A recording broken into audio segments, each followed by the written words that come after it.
وصحبه وبارك وسلم وعلى آله وصحبه وبارك وسلم. الحمدللہ رب العالمین والصلاة والسلام علی سید الانبیاء والمرسلین. اللہم صلی علی سیدنا و مولانا محمد وعلی آلہ واصحابہ وبارک وسلم وصلی علیہ. دنیا کے تمام دیکھنے والوں کو، تمام چاہنے والوں کو، تمام پیار کرنے والوں کو، اور جہاں جہاں تک اس وقت میری آواز کو سنا اور مجھے دیکھا جا رہا ہے، جنید اقبال کی جانب سے انتہائی محبت کے ساتھ السلام علیکم. ایک بار پھر ناظرین، آپ کو پر نور صبح نور کے ساتھ میں دل کی گہرائیوں سے خوش آمدید کہتا ہوں. آئیے بلا توقف چلیں گے حضرت ابو انیس محمد برکت علی علیہ رحمہ کی تالیف اسماء النبی کریم صلی اللہ علیہ وآلہ وسلم سے رسول اللہ صلی اللہ علیہ وآلہ وسلم کا ایک اسم مبارک پڑھنے اور سننے کی سعادت حاصل کرتے ہیں. سیدنا المبشر صلی اللہ علیہ وآلہ وسلم، ہمارے سردار، خوشخبری سنانے والے. درود و سلام بھیجے اللہ آپ صلی اللہ علیہ وآلہ وسلم پر، آپ صلی اللہ علیہ وآلہ وسلم کے آل پاک پر اور صحابہ کرام رضوان اللہ تعالیٰ علیہم اجمعین پر. حضرت ابو ہریرہ رضی اللہ تعالیٰ عنہ بیان کرتے ہیں کہ رسول اللہ صلی اللہ علیہ وآلہ نے فرمایا کہ میرے سامنے شب معراج میں وہ 3 آدمی پیش کیے گئے جو سب سے پہلے جنت میں جائیں گے. پہلا شہید فی سبیل اللہ، دوسرا وہ متقی پرہیزگار جو کوشش کر کے ہر گناہ سے بچتا رہے، اور تیسرا وہ غلام جس نے اپنے آقا کی خدمت و خیرخواہی میں کوتاہی نہیں کی. ہمارے ساتھ ناظرین آج انشاءاللہ مجھے یقین ہے آپ ضرور جڑے رہیں گے، کیونکہ آج انتہائی عظیم المرتبت بارگاہ میں ہم نے مل کے چلنا ہے. یعنی سرکار مدینہ صلی اللہ علیہ وآلہ وسلم کے ایک انتہائی عظیم المرتبت صحابی کی بارگاہ میں. پہلے ذہن میں رکھیں ناظرین اس بات کو کہ اس کائنات میں جتنے مسلمان آئے اور رہتی دنیا تک جتنے مسلمان آئیں گے، صحابہ کرام رضوان اللہ تعالیٰ علیہم اجمعین کی جماعت تمام مسلمانوں میں سب سے اعلیٰ، سب سے عالی شان اور سب سے نرالی ہے. بلکہ یوں کہیے کہ سب سے افضل، سب سے اکمل، سب سے بہتر اور سب سے برتر جماعت ہے.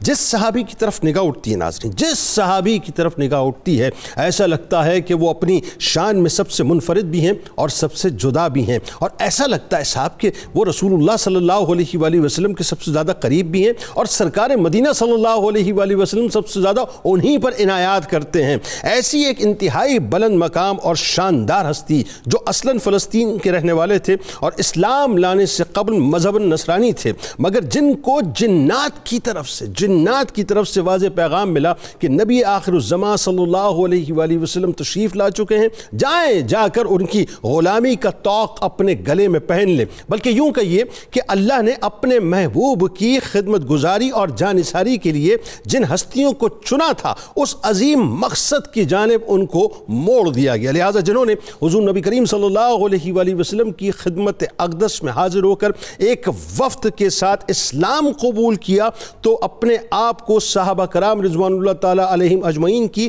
اس عظیم ترین جھل ملاتی ہوئی اور چمکتی ہوئی اور انتہائی روشن صف میں لا کھڑا کیا، جن کے فضائل قرآن میں باقاعدہ اتارے گئے اور جن پر رحمت للعالمین صلی اللہ علیہ وآلہ وسلم کی رحمت کی برکھا اس طرح برسی کہ بیت اللحم کی وہ بستی جو رومیوں کے قبضے میں تھی اور جو عیسیٰ علیہ السلام کا مقام پیدائش ہے، اس کے فتح ہونے سے پہلے ہی اس کی دستاویز سرور دو جہاں صلی اللہ علیہ وآلہ وسلم نے لکھ کر ان کو عطا فرمائی، اور یہ فرمایا تھا کہ اس بستی کو فروخت نہ کرنا. اور یہ وہ وعدہ تھا جسے حضرت عمر فاروق رضی اللہ تعالی عنہ نے باقاعدہ نافذ کیا. کمال یہ ناظرین کہ وہ بستی آج تک حضرت تمیم داری رضی اللہ تعالی عنہ کے خاندان کے قبضے میں ہے، انہی کا آج ذکر پاک ہے. ناظرین کرام، حضرت تمیم داری رضی اللہ تعالی عنہ وہ ہستی ہیں جن کے سر اقدس پر سجے ہوئے کئی ایک شرف میں سے ان کے اعلیٰ و عرفہ مقام کے پتہ یعنی مکمل طور پہ ہمیں دیتے ہوئے نظر آتے ہیں، جن کو یہ دائمی اعزاز نصیب ہوا کہ مسجد نبوی شریف میں سب سے پہلے روشنی کی سعادت یعنی روشنی کرنے کی سعادت انہیں نصیب ہوئی. اور یہ اتنا عظیم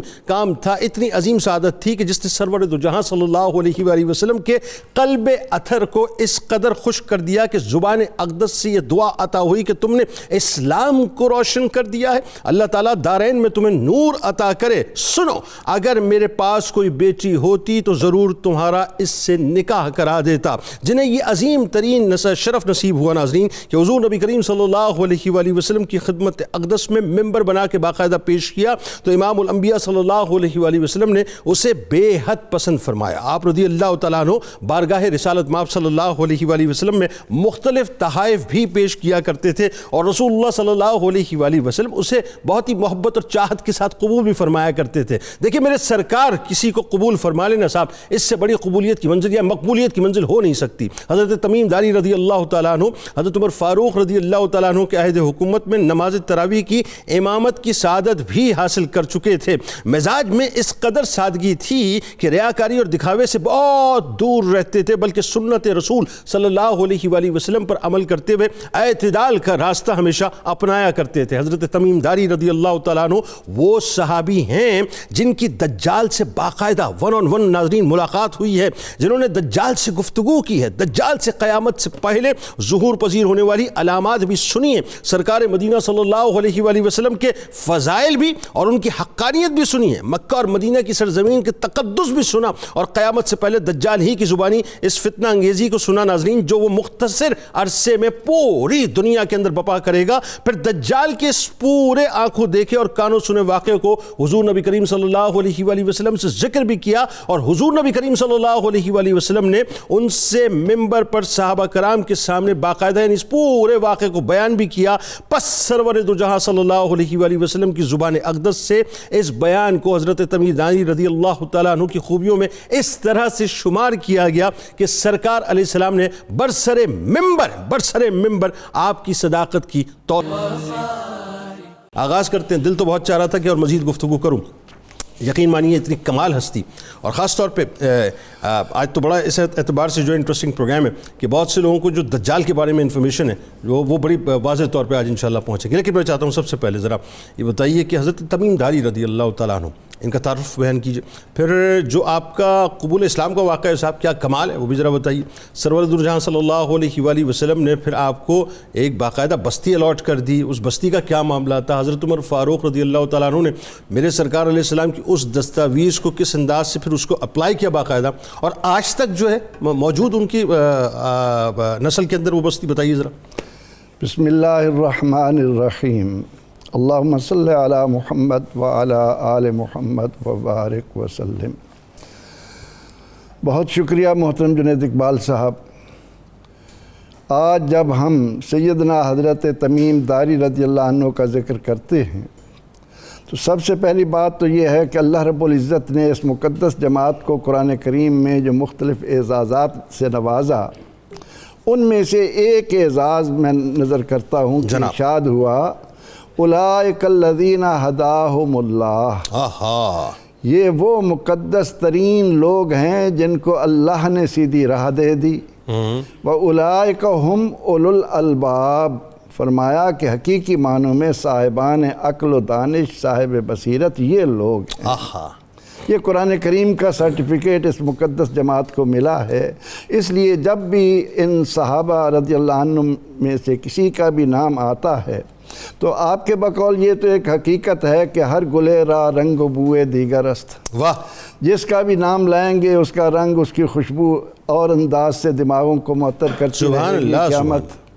سیدنا حضرت تمیم داری رضی اللہ عنہ کا اعزاز یہ ہے کہ آپ نصرانی ہو کر، راہب ہو کر، اور جب اسلام کی دولت سے مالا مال ہوتے ہیں تو یہ دونوں کتابوں کی خوبیاں انہوں نے اس انداز سے معاشرے کو عطا کی کہ جن کے سائے میں پیار، محبت، امن، آشتی کے پھول ہر طرف نکھرتے نظر آتے ہیں۔ سیدنا حضرت تمیم داری ان کو اس لیے کہا جاتا ہے کہ جب ہم آپ کے آباء و اجداد کے نام لیتے ہیں کہ حضرت تمیم ہیں، ان کا باپ اوس، ان کا باپ خارجہ، ان کا باپ سواد، ان کا باپ خزیمہ، ان کا باپ ذرا وغیرہ، یہ چلتے چلتے 7ویں پشت پر دار کا لفظ آتا ہے ان کے بڑوں میں، اس کی وجہ سے یہ داری کہلاتے ہیں۔ اور یہ قبیلہ بنو دار جو ہے قبیلہ بنو لخم کی ایک شاخ تھی، اور یہ لوگ فلسطین میں آباد تھے۔ اور حضرت داری رضی اللہ عنہ کا ایک اعزاز یہ بھی ہے کہ ان کی ولادت اس بستی میں ہوئی جہاں سیدہ مریم سلام اللہ علیہا نے حضرت عیسیٰ علیہ السلام کو جنم دیا۔ سبحان اللہ، سبحان اللہ، سبحان اللہ، کیا نسبت! یہ جو آپ تک اسلام کی خوشبو پہنچی ہے اس کا سبب یہ بنا کہ فرماتے ہیں کہ ایک دن وادی شام میں بھٹک گئے۔ کیسا واقعہ ہے؟ تو سوچا کہ آج کی رات وادی میں گزاریں۔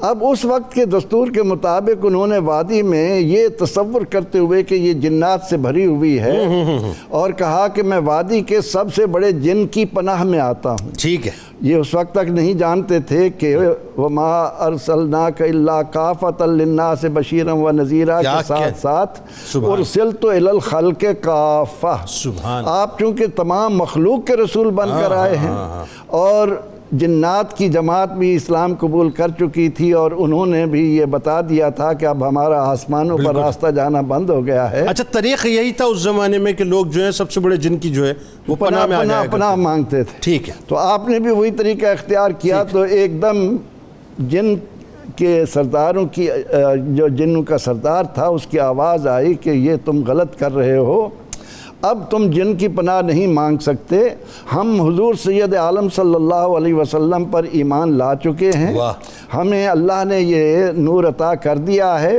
اور تم بھی اگر اپنے لیے بھلا چاہتے ہو تو مدینہ منورہ پہنچ کر آپ کی خدمت میں حاضر ہو جاؤ اور ایمان کی دولت سے مالا مال ہو جاؤ۔ یعنی پہنچنی وہیں پہ خاک تھی جہاں کا خمیر تھا، جہاں کا خمیر تھا، اللہ تعالیٰ نے ان کو اس نصیب سے نوازنا تھا۔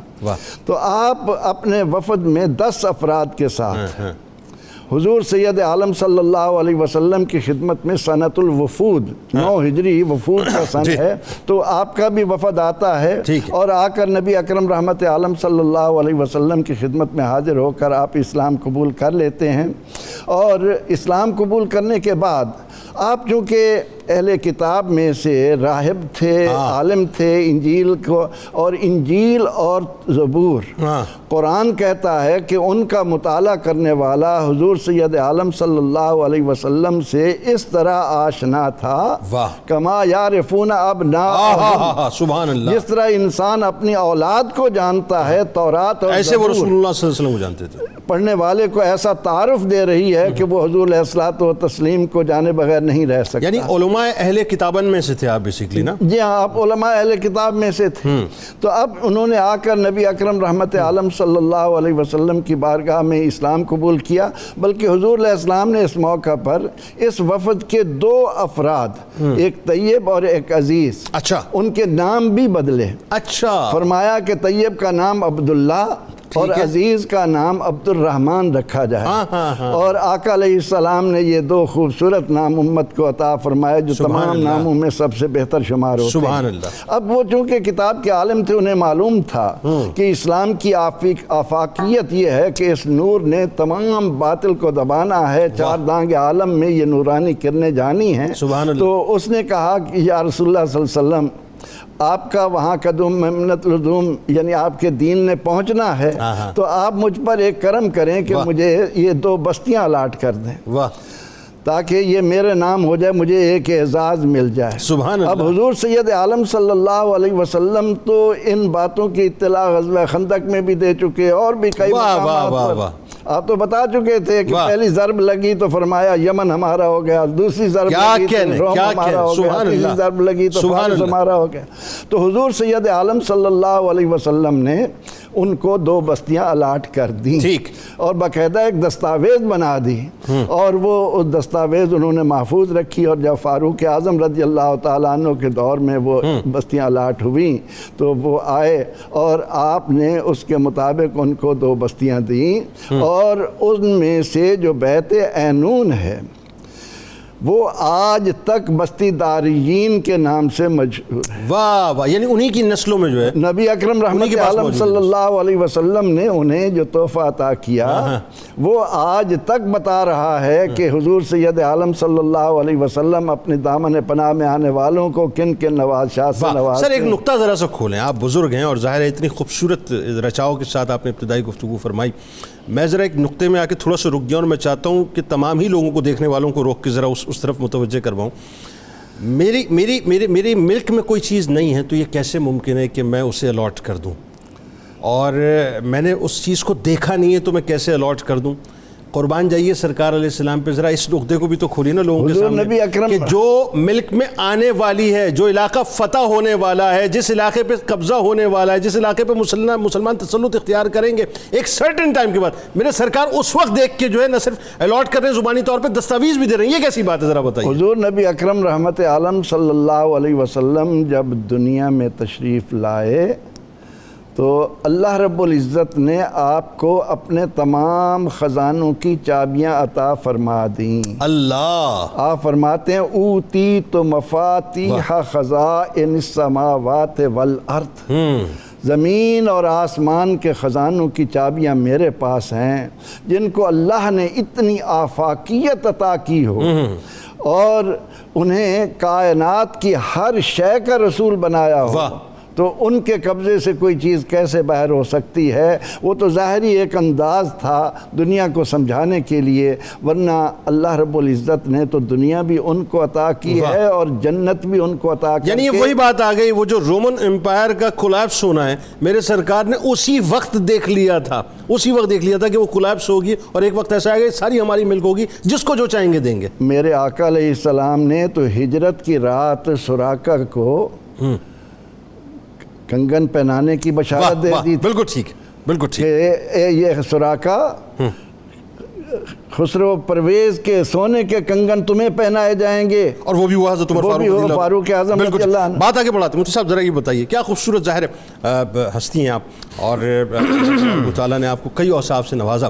قرآن پاک کا حفظ کرنا، قرآن پاک کو محفوظ کرنا، اور پھر قرآن پاک سے شغف ایسا کہ آپ باواز بلند تلاوت فرمایا کرتے تھے، پھر جمعے کے خطبے کی باقاعدہ جو ہے سے قبل جو واس کا سلسلہ تھا وہ آپ نے اس کی ابتدا کی، اور پھر سرکار مدینہ صلی اللہ علیہ وآلہ وسلم کی عنایات در عنایات کا معاملہ یہ ہے کہ خاص طور پہ آپ کے نکاح کے معاملے میں بھی سرکار نے بڑا کرم فرمایا، یہ ذرا تفصیلاً بتائیے اس بارے میں۔ بسم اللہ الرحمن الرحیم۔ اس سے قبل کہ میں براہ راست آپ کے سوال کے جواب کی جانب آؤں، آپ نے جو نقطہ اٹھایا اس کی توثیق میں صحیح بخاری کی ایک حدیث کے الفاظ میری ذہن میں آ رہے ہیں۔ جناب اللہ کے رسول علیہ الصلاۃ والتسلیم نے فرمایا وَاعْلَمُوا أَنَّمَا الْأَرْضُ لِلَّهِ وَلِرَسُولِهِ، لوگو جان لو اور خوب جان لو کہ ساری زمین اللہ کی ہے، اور اللہ نے اس کا مالک اپنے حبیب کو بنا دیا۔ بھائی سبحان اللہ، سبحان اللہ، کیا میں تو مالک ہی کہوں گا کہ ہو مالک کے حبیب، یعنی محبوب و محب میں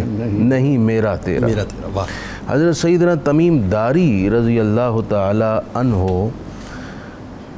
ان گنت خصائل و محاسن اور عظمت و اعزاز کے حامل تھے، ان میں سے آپ کا ایک خاص شرف اور اعزاز یہ ہے کہ آپ آقا دو عالم صلی اللہ علیہ وسلم کے عہد دل نواز میں ہی ان 4 صحابہ میں شامل ہو گئے جنہوں نے قرآن مجید کے حفظ کا اور اس کو جمع کرنے کا شرف حاصل کیا۔ سبحان اللہ۔ ان میں ایک حضرت ابی بن کعب ہیں، حضرت عثمان ہیں، حضرت زید ہیں، اور چوتھے حضرت تمیم داری رضوان اللہ تعالی علیہم اجمعین۔ یعنی انہوں نے قرآن مجید کو باقاعدہ لکھا اور اس کو جمع کیا، اور اس کے ساتھ ساتھ جتنا جمع کیا اس پورے قرآن کو اپنے سینے میں اتار کر محفوظ کیا اور حافظ قرآن ہونے کا شرف بھی حاصل کیا۔ یقیناً یہ بہت بڑا اعزاز ہے، اور عہد نبوی میں یہ اعزاز حاصل ہونا یہ تو مزید 4 چاند لگا۔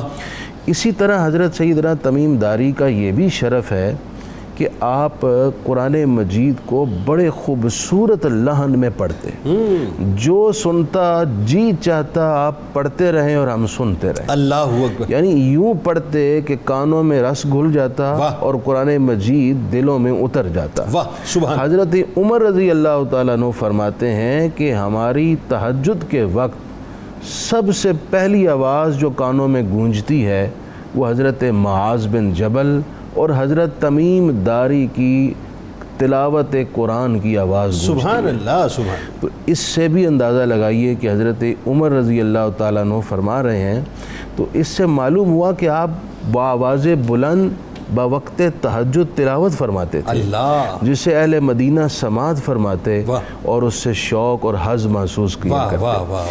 یوں ہی حضرت سیدنا تمیم داری میں ایک بڑا شوق غالب تھا کہ جو اللہ رب العزت کے پیغامات ہیں مخلوق کے لیے، ان کو رسول اللہ صلی اللہ علیہ وسلم سے سن کر میں لوگوں تک پہنچانے کا وسیلہ بنوں۔ واہ۔ اس کے لیے آپ نے اس دور کے سب سے بہترین طریقے اور ٹول کو یوز کیا، اور وہ تھا خطابت۔ آپ شاندار خطیب تھے۔ واہ۔ حضرت امیر المومنین سیدنا عمر سے باقاعدہ اجازت لے کر آپ نے جمعۃ المبارک کے مرکزی جو عربی خطبہ ہوتا ہے اس سے قبل ایک خطبہ، ایک تقریر، ایک وعظ کی اجازت لی، اور آپ نے اس کی ابتدا کی، اور آپ باقاعدہ واز فرماتے تھے اور لوگوں کو دل نشین پیرائے میں اللہ رسول کے پیغامات پہنچایا۔ تو اگر میں یہ سوال فلوٹ کر دوں آپ کے سامنے کہ آج پوری دنیا میں جمعے کے خطبے سے، عربک خطبے سے پہلے باقاعدہ جو 15-20 منٹ، آدھے گھنٹہ، پون گھنٹے کی ایک اسپیچ ہوتی ہے خطیب صاحب کی، یہ سنت ہے حضرت تمیم داری کے سر جاتا ہے، یہ صحرا ان کے سر جاتا ہے، اور یہ سارا ثواب انہی کے نامہ اعمال اور انہی کے کھاتے، کیا کہنے، کیا کیونکہ اس خوبصورت طریقے کی ابتدا حضرت پائنیئر آپ ہیں سیدنا تمیم داری نے فرمائی ہے۔ حضرت سیدنا تمیم داری کا ایک اور شرف یہ ہے کہ چونکہ آپ کاروباری مزاج کے آدمی تھے، اچھا، تو آپ بکثرت سفر کرتے تھے، ٹھیک، بزنس ریلیٹڈ، تو آپ کا شام کا سفر رہتا، اگرچہ آپ اصلاً فلسطین سے تھے، اور فلسطین اس وقت جغرافیائی اعتبار سے شام بالکل ٹھیک ہے، اردن اور لبنان، یہ سب سیریا موجودہ، یہ سب شام تھا، بالکل ٹھیک ہے۔ تو آپ کا سفر رہتا تھا تجارتی حوالے سے، تو وہاں آپ نے اس زمانے کا لیٹسٹ طریقہ روشنی کا دیکھا، تو آپ نے اس کو اڈاپٹ کیا، اور آپ کے ذہن میں فوراً آیا کہ کیوں نہ مسجد نبوی میں روشنی کا اہتمام ہو نمازیوں کے لیے۔ اور پھر مزید شرف یہ کہ اس وقت اللہ کے رسول بحیات ظاہری موجود ہے، مسجد نبوی میں آپ نے روشنی کا اہتمام کیا، اور وہ روایت جس کی طرف آپ نے ابھی مجھے کہا ہے کہ آپ نے روشنی کا اہتمام کر لیا، تو رسول اللہ صلی اللہ علیہ وسلم نے خوش ہو کر آپ کو دارین میں نور کی عطا کی دعا دی، اور ساتھ فرمایا پھر نکاح کے لیے جو خاص کہ میری بیٹی اگر ہوتی کوئی اور تو میں اس کا نکاح آپ سے کرتا۔ تو وہاں حضرت نوفل بن حارث بن عبد المطلب موجود تھے، انہوں نے کہا یا رسول اللہ میری بیٹی بیوہ ہے، آپ جو چاہیں اس کا فیصلہ کریں۔ ٹھیک۔ تو جناب رسول اللہ صلی اللہ علیہ وسلم نے تمیم داری سے ان کا نکاح کروا دیا، اور فرمایا کہ آپ مدینے میں ہی رہیے، یعنی ہماری خدمت میں ہی رہنے کا شرف حاصل کیجیے۔ اللہ اکبر، کیا خوبصورت گفتگو ہے جی۔ اب اس سلسلے کو تھوڑا سا اور آگے بڑھا لیتے ہیں۔ حضرت تمیم داری رضی اللہ تعالیٰ عنہ کے اخلاق و محاسن کے بارے میں خاص طور پر بتائیے، اور عبادتوں اور ریاضتوں کے بارے میں بتائیے، کیونکہ ظاہر ہے آپ علماء اہل کتاب میں سے تھے، تو آپ کا جو آپ کا لگاؤ جو ہے وہ دگنا تھا اس اعتبار سے عبادتوں کے حوالے سے۔ پھر ایک اور بات، مہمان نوازی کا بڑا آپ کو شوق تھا، اور اپنی سواری جو ہے مطلب اس کی بڑی خدمت کیا کرتے تھے، یعنی عاجزی بھی بڑی آپ کے اندر تھی، ریاکاری سے اپنے آپ کو محفوظ رکھتے تھے، اور جو اعتدال کا راستہ سرکار نے بتایا ایگزیکٹلی اسی راستے پہ جو آپ چلایا کرتے، تو کیا آپ کو بتائیے ذرا۔ بسم اللہ الرحمن الرحیم۔ ہر وہ خوش نصیب انسان جسے رسول ہاشمی صلی اللہ علیہ وآلہ وسلم کا قرب خاص ملا، اور حضور فخر عالم کی جسے معرفت نصیب ہوئی، اسے سب سے بڑا یہ انعام ملتا ہے کہ اسے اللہ سے محبت ہو جاتی واہ ہے. واہ سبحان. اور جس شخص کو اللہ سے محبت ہو جائے تو اس کا رواں رواں عبادت باری تعالیٰ میں مصروف ہو جاتا سبحان ہے. اللہ. یہ وہ ہستی ہیں جو شام سے چلے مدینے آئے اور حضور جان رحمت صلی اللہ علیہ وآلہ وسلم کے جلووں میں گم ہو گئے, اور حضور علیہ الصلوۃ والسلام کے چہرہ پر نور نے ان کے دل کو ایسا نورانی کر دیا کہ ان کی راتیں بھی عبادت میں گزرتی تھیں اور ان کے دن بھی عبادت میں گزرتے تھے, یہاں تک کہ یہ ساری رات قرآن مجید فرقان حمید کی تلاوت کیا کرتے تھے. سبحان اللہ. حضرت صفوان بن سلیم کہتے ہیں کہ بعض دفعہ ایسی آیات کے اوپر یہ اتنی تکرار کیا کرتے تھے کہ آنکھیں نم ہو جاتی, داڑھی بھیگ جاتی اور روتے روتے صبح فجر کر دیا کرتے. اللہ. حضرت محمد بن منقدر کہتے ہیں کہ ایک بار, صرف ایک بار ان کی تہجد کی نماز چھوٹ گئی اور پھر انہوں نے پورا سال رات کو قیام کیا. تہجد سے ان کو بلا کا عشق تھا, اور ویسے بھی جو اللہ سے محبت کرے اور پھر تہجد میں اٹھ نہ سکے تو اس کے عشق پر سوالیہ نشان ہے, کیونکہ تہجد میں تو عشاق اٹھ جایا کرتے ہیں. خلوت ہوتی ہے, اس خلوت میں ہی تو مطلب پکار ہوتی ہے. اللہ اللہ, ساری دنیا سو رہی ہوتی ہے اور اس وقت بندہ اپنے محبوب سے ہم کلام ہوتا ہے. حضور فخر عالم کی معرفت بندے کو حقیقت میں الذی خلق الموت والحیات لیبلوکم ایکم احسن عملا, اس کی تفسیر سکھا دیتی ہے اور بندہ جان جاتا ہے کہ وہ پیدا کیوں ہوا ہے. حضرت تمیم داری کا ایک ایک رات ہمیں سکھاتی ہے کہ اے مسلمان, تم نے راتوں کو اللہ کو یاد کرنا ہے, قرآن کو فراموش نہیں کرنا ہے. اللہ تعالیٰ کی محبت کے اندر تمہاری زبان بھی گویا رہے اور تمہارے دل کی دھڑکنے بھی اللہ کی محبت میں مصروف رہیں. تو آپ کے عبادات کمال تھیں اور آپ کے اخلاق ایسے تھے. مسجد نبوی شریف میں جب آپ نماز پڑھا کرتے تھے, نماز پڑھنے کے بعد صحابہ کہتے ہیں اور تابعین بھی اس پہ گواہ ہیں کہ آپ دونوں طرف اپنا ہاتھ پھیلاتے اور جو دو قریب لوگ نماز پڑھ رہے ہوتے, نماز کے بعد ان کا ہاتھ تھامتے اور اپنے گھر لے جاتے, ان کی مہمان نوازی فرمایا کرتے تھے. اور پھر اسی طریقے سے آپ کی مہمان نوازی پورے مدینے میں مشہور تھی. جس شخص کو بھی جو بھی مدینے میں مسافر آتا تو ایک دفعہ کیا ہوا کہ مسیلمہ کذاب کا جو داماد تھا وہ اسلام قبول کرتے ہوئے مدینے میں آیا حضرت عمر فاروق اعظم کے دور میں, اور حضرت عمر سے عرض کرنے لگا کہ میں پہلے کلمہ پڑھتا ہوں پھر تعارف کراتا ہوں کہ کہیں مجھے آپ قتل نہ کر دیں. کلمہ پڑھا, توبہ کی اور کہا کہ میں فلاں فلاں ہوں. تو پھر حضرت عمر رضی اللہ تعالیٰ نے فرمایا جاؤ جو سب سے بہترین شخص ہے اس کے گھر چلے جاؤ. تو یہ بندہ بھی مہمان نوازی کے لیے حضرت تمیم داری کے گھر میں آیا, اور پھر ان کی عاجزی اتنی کمال کی تھی کہ یہ اپنی سواری کے لیے جو دانے ہوتے تھے ان کو خود صاف کیا کرتے اور ان کے سامنے ڈالا کرتے. اور کسی شخص نے کہا حضرت گھر کے افراد کیا کافی نہیں ہے اس کام کے لیے؟ کہا گھر کے افراد تو یہ کام کر سکتے ہیں, لیکن میں نے رسول اللہ صلی اللہ علیہ وسلم سے یہ بات سنی ہے جو اپنی سواری کے سامنے دانے ڈالے گا, کوئی بھی چیز ڈالے گا, ہر دانے کے بدلے اللہ اسے نیکی عطا کرے گا. یہ صحابہ کا طریق تھا, ہر نیکی کو اڈاپٹ کرتے تھے. اب دیکھیں نا اب ہمارے ہاں کیا ہے کہ اتنی خوش فہمی کا شکار ہے, میں فلاں پیر کا بیٹا ہوں, میں فلاں مفتی کا بیٹا ہوں, میں تو فلاں جگہ پیدا ہوں, اب مجھے کیا کرنا ہے. عیاشی و مستی میں زندگی گزر رہی ہے. اور یہ وہ ہستیاں تھیں وہ رسول اللہ صلی اللہ علیہ وسلم نے جنت کی بشارتیں دی تھیں, جنہوں نے حضور کا قرب پایا تھا. وہ ایک ایک نیکی کو اور ایک ایک حدیث پر عمل کرنے کو اپنی زندگی کا ترہ میں. پروفیسر صاحب آپ بتلائیے, میں اب سوال فلوٹ کرتے ہوئے میں الفاظ کا چناؤ میرے لیے بڑا مشکل ہو جاتا ہے کہ سرور دو جہاں صلی اللہ علیہ وآلہ وسلم کی بارگاہ اقدس میں ممبر کا پیش کیا جانا, ممبر بنوانا آپ کے لیے, اور تحائف کا پیش کرنا اور سرکار کا قبول کرنا, پھر مسجد نبوی شریف میں ظاہر ہے روشنی کا انتظام کرنا. آج جو دنیا بھر میں مساجد میں روشنیاں نظر آتی ہیں, ظاہر ہے اس کی ابتدا آپ نے کی. پھر سرکار علیہ السلام کو بھی بات جو دعا آپ نے دی تھی وہ تو ظاہر ہے اس پہ گفتگو ہو گئی, لیکن ساتھ ساتھ جو نماز تراویح میں امامت کا بھی جو سہرا ہے وہ بھی آپ کے سر سجا, بتائیے ذرا. سیدنا حضرت تمیم داری رضی اللہ عنہ مختلف جہات سے قیامت تک آنے والے مسلمانوں کے لیے ایسی راہیں کھول گئے ہیں جن کی وجہ سے ہم زیادہ سے زیادہ نیکیاں سمیٹ سکتے ہیں. اب نبی اکرم رحمت عالم صلی اللہ علیہ وسلم نے سب سے پہلے مدینہ منورہ میں مسجد نبوی کی بنیاد رکھ کر قیامت تک بتا دیا کہ اہل ایمان کی بستی کا شعار یہ مسجد ہے. ٹھیک.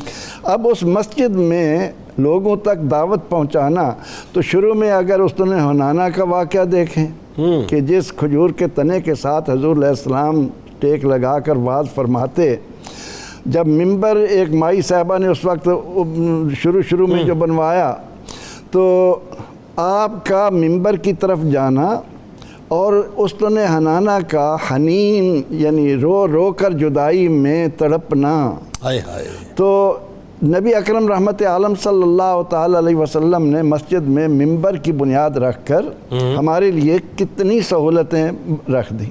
اب جو ممبر کئی بنائے گئے، لیکن جو آپ نے تمیم داری رضی اللہ عنہ نے بنایا وہ شام کا اس میں اثر تھا، بڑا خوبصورت، اچھا، 2 زینوں والا.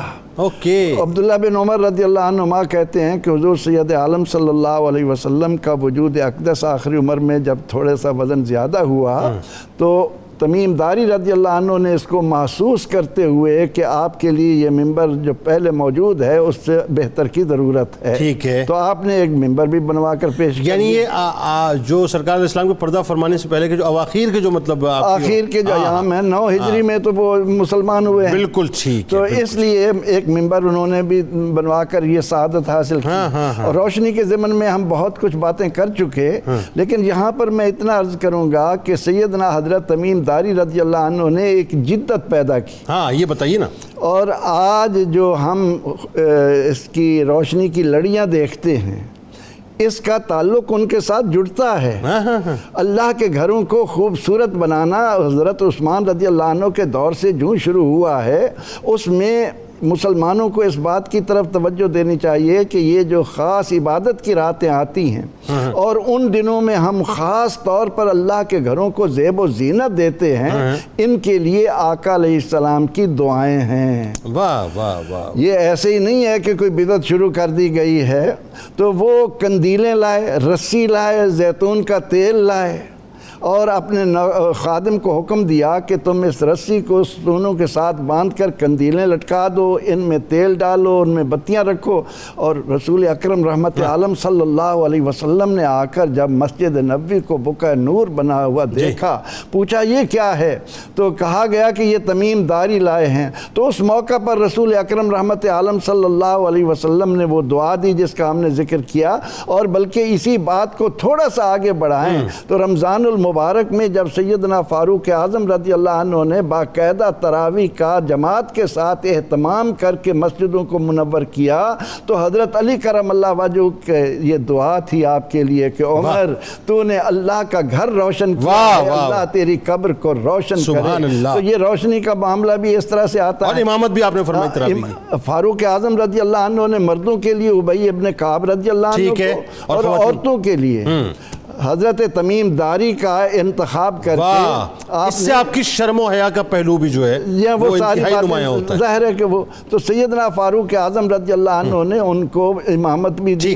اور اس کے علاوہ حضور سید عالم صلی اللہ علیہ وسلم کی خدمت میں تحائف پیش کرتے ہیں. اور ان تحائف میں جب قبا ریشمی حضور علیہ الصلاۃ والتسلیم نے حضرت عباس بن عبد المطلب کو دیا تو انہوں نے عرض کی یا رسول اللہ صلی اللہ علیہ وسلم، میں اس کو فرمایا کہ اس میں بہت سارا سونا ہے، اس کو نکالو اور بیچ کر اس سے گھر کے گزارے کے لیے اس کو استعمال میں لاؤ. تو حضور سید عالم صلی اللہ علیہ وسلم نے تحائف کو قبول کر کے اور آپ کے دیگر اعمال کو یہ اعزاز دے کر قیامت تک آنے والے مسلمانوں کے لیے نیکی کی راہیں. کتاب الشفا کی جانب آپ کو لیے چلتے ہیں. رشتوں میں باہمی محبت کا آپ کو وظیفہ بتلاتے ہیں کہ رشتوں میں باہمی الفت اور محبت پیدا کرنے کے لیے سورۃ النساء کی پہلی آیت کثرت کے ساتھ پڑھیں. انشاءاللہ رشتوں میں خلوص پیدا ہوگا. مولا کائنات مولا علی کرم اللہ وجہ الکریم کا کمال قول مبارک ہے کہ جس شخص میں بصیرت اور سوجھ بوجھ کا مادہ ہوتا ہے تو اسے علم و حکمت حاصل علم و حکمت کی دولت حاصل ہوتی ہے. فضل و شرف میں اعلیٰ حضرت تمیم دار فضل و شرف میں اعلیٰ حضرت تمیم داری ہے نجم شاہ والا حضرت تمیم داری انجیل سے شناسا قرآن کے بھی عالم قرآن کے بھی عالم عرفان کا حوالہ حضرت تمیم داری عرفان کا حوالہ حضرت تمیم داری آقا کا اسوہ ہر دم پیش نظر تھے رکھتے آقا کا اسوہ ہر دم پیش نظر تھے رکھتے شاک میں ہیں بالا حضرت تمیم داری شاک میں ہیں بالا حضرت تمیم داری جس نے کیا منور مسجد کو روشنی سے مسجد کو روشنی سے اول ہے لامحالہ حضرت تمیم داری اول ہے لامحالہ حضرت تمیم داری ساجد عظیم تر ہے اصحاب مصطفیٰ میں اصحاب مصطفیٰ میں ہیں بانٹتے اجالا حضرت تمیم داری